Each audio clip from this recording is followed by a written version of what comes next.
سلام، من پوریا اندرچی هستم. میخوام یه سری تجربیاتی که تو مسیر زندگیم داشتم و با شما در میون بذارم. شاید به کار خیلیاتون بیاد. خب، برای اینکه بتونیم از ماشینمون پول در بیاریم، اولین مرحله اینه یه نگاهی به ماشین میندازیم و نگاه میکنیم وضعیت ظاهری به چه شکلیه. اگه دیدیم وضعیت ظاهری مشکل داره، میریم به نزدیکترین صافکاری و از اون میخوایم که تمام قوریا و تو رفتگی ماشین رو درست کنه، رنگ ماشین رو احیا کنه و آماده باشه برای اینکه بتونیم به مرحله بعد شما ورود کنید.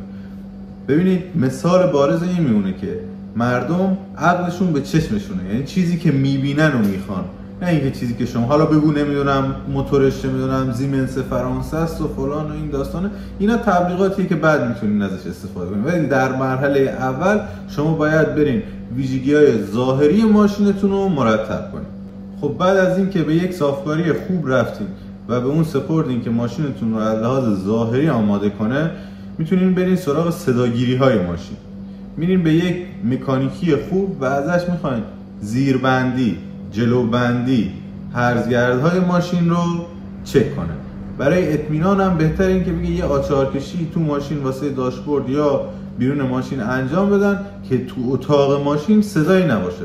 این وقتی مشتری سوار ماشینتون میشه، وقتی ببینه ماشین و اتاق ماشین سر صدایی نداره، به این که ماشین سالمتریه بیشتر ایمان میاره و برای خرید بیشتر انگیزه داره. پس این نکته رو هم حتما توجه کنید که صداگیری ماشین یکی از مهمترین چیزا برای فروش ماشین. بعد از اینکه شما به وضعیت ظاهری ماشین رسیدین، صداگیری ماشین رو انجام دادین، میرین سراغ تمیزکاری ماشین. به هر حال شما یه مدتی از این ماشین استفاده کردین. خب میرین به یک کارواش خوب و اونجا از کارواش میخوان که یه سفشویی براتون انجام بده که ماشین بوی خوبی داشته باشه و ظاهر آراسته و مرتبی داخل ماشین باشه. این هم توی اون چیزایی که واسه مشتری ملاکه تأثیر به سزایی میذاره توی فروششون. میرسیم به مرحله آگهی کردن ماشین. خب ما اینجا یه ماشین درجه 1 داریم که میتونیم تا حدودی خودمون قیمت ماشین رو تعیین کنیم. میریم قیمت 5 تا ماشین هم مدل ماشین خودمون رو نگاه میکنیم، با توجه به اونا و کاری که روی ماشین انجام دادیم یه قیمت خوب واسه ماشین تعیین میکنیم. با حوصله میشینیم اون چیزایی که برای مخاطبمون حس میکنه مهمه رو تو توضیحات مینویسیم.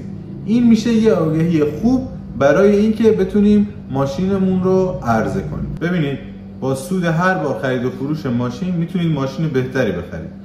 هم تجربه شما بالاتر رفته و هم میزان سرمایه‌تون بیشتر شده. و اینکه اگر که شغل ثابتی دارین و یک ماشین هم کنارش دارین، بهترین کار اینه که بتونین با ماشینتون اینجوری درآمدزایی کنین. شما میای یه آگهی میذاری تو دیوار، بعد از اینکه همه اون مراحل رو انجام دادی، از اون طرف میگردی واسه ماشین بعدی تو دیوار دنبال گزینه خوب میگردی. ماشین تو از این ور میفروشی، ماشین بعدی رو میخری. همین پروسه رو ماشین بعدی اجرا میکنی. ببینید شما اگه حداقل 5 بار یا 6 بار در سال این کار رو انجام بدین، یه ماشین مدل 95 یا 96 رو به راحتی میتونید به ماشین صفر و بیشتر تبدیل کنید. توی راهی که این کار رو دارین انجام میدین، مطمئنا موقعیت هایی هم پیش میاد برای شما، مثل مزایده ها، مثل اینکه یکی پول نیاز باشه بخواد ماشینش رو زیر قیمت بده، یکی بخواد بره خارج کشور ماشینش رو زیر قیمت بده و خلاصه اینکه موقعیت های بهتری برای سوددهی بیشتر هم به سراغ شما میاد. این هم یه پیشنهاد از طرف من، میتونید این کار رو انجام بدین. اگر خواستین جزئیات بیشتری بدونین، میتونم تو کامنت ها جوابتون رو بدم.